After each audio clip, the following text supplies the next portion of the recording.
దైవ నిర్ణయమో యాదృచ్ఛికమో మరి నా అదృష్టమో నాకు తెలియదు, కానీ ఈరోజు మా అబ్బాయి పుట్టినరోజు రోజునే తొలి ఏకాదశి రావడము, అలాగే 7 వారాల వ్రతంలో 7వ వారం ఈరోజే అవ్వడం కూడా చాలా నాకు అదృష్టం అనుకుంటున్నాను. అలాగే ఫీల్ అవుతున్నాను కూడా. అందరూ మా అబ్బాయికి విష్ చేయండి. అలాగే ఈ రోజుతో 7వ వారం కూడా కంప్లీట్ చేసుకున్నాను. అలాగే అందరూ బాగుండాలి, అందుట్లో నేను ఉండాలి, అందరూ ఆరోగ్యంగా క్షేమంగా ఉండాలని కోరుకుంటున్నాను. అలాగే ఈరోజైతే చాలా బాగా జరిగింది. 7వ శనివారం వ్రతం అయితే చాలా బాగా జరిగింది. అది కాకుండా తొలి ఏకాదశి కదా ఈరోజు, చాలా బాగా కుదిరింది కూడా. నాకు ఆపరేషన్ తర్వాత ఈరోజు ఖచ్చితంగా చేసేసుకోవాలి అనుకున్నాను. అలాగే ఎంత నొప్పి ఉండి ఏమన్నా ఉండని, కానీ ఈరోజు చేసేసుకోవాలని అనుకున్నాను.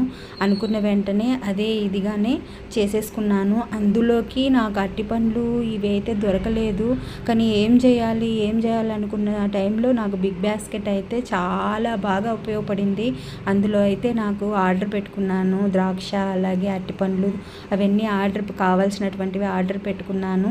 ఈ సాయంత్రం పూజ అంతా అయిపోయిన తర్వాత గోమాతకి అయితే ఈ ప్రసాదం అంతా పెట్టేసేసి వచ్చేసానమాట నైటు.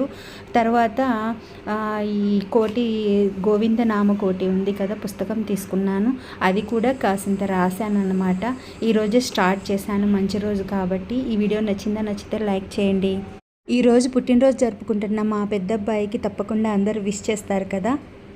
నిండు నూరేళ్ళు ఆయుర ఆరోగ్యాలతో, అలాగే నువ్వు అనుకున్న పనులన్నీ సక్సెస్ఫుల్గా సాగాలని కోరుకుంటూ, నీ బిజినెస్ కూడా మంచిగా సాగాలని మనస్ఫూర్తిగా దేవుణ్ణి కోరుకుంటున్నాను. నా ఆశీస్సులు నీకు ఎప్పుడూ ఎల్లప్పుడూ ఉంటాయి. అలాగే దేవుని అనుగ్రహం కూడా నా 2 పిల్లల మీద ఉండాలని దేవుణ్ణి మనస్ఫూర్తిగా ప్రార్థిస్తున్నాను. అందరూ విష్ చేస్తారు కదా. అలాగే హ్యాపీ బర్త్డే పవన్.